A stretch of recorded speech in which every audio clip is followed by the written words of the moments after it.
ማርያም ለኔ የማይነጉ ሌሊቶችን የማያልፉ ቀናቶችን ያለፍኩባት እመ ብሲ የንጹሃን ቁርባን መገኛ የራሴ ዘውድ የፊቴ ነጸብራቅ የጉንጮቼ በጎ መዓዛ የደረቴ ኒሻን የእጆቼ አንባር የጣቴ ቀለበት ቂልጦ ማርያም ለኔ እሷን።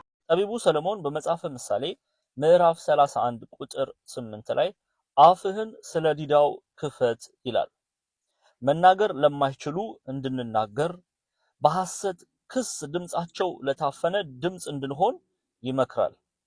ኦርቶዶክሳውያን ክርስቲያኖች በሙሉ ወንድማችን ባሮክ ከቤተሰቡ ከተለየ ከባለቤቱ ከልጁ ከተለየ አሁን 1 ወር ሊሞላ እየተቃረበ ይገኛል። ፍትህ ተጓድሎበታል። ስለዚህ ሁላችንም ለወንድማችን ባሮክ እንደ ወንድማችን ባሮክ ደግሞ በሐሰት ክስ በእስር ቤት ውስጥ ለሚገኙ ወንድሞቻችን እህቶቻችን ድምጽ ልንሆን ያስፈልጋል። ስለዚህ ሁላችሁም ይህንን ቪዲዮ ኮፒ ሊንክ፣ ሼር፣ ዱዊት፣ ሪፖስት በማድረግ ለወንድማችን ባሮክ እና እርሱን ለመሰሉ ድምጽ እንድንሆን በትህትና እጠይቃለሁ።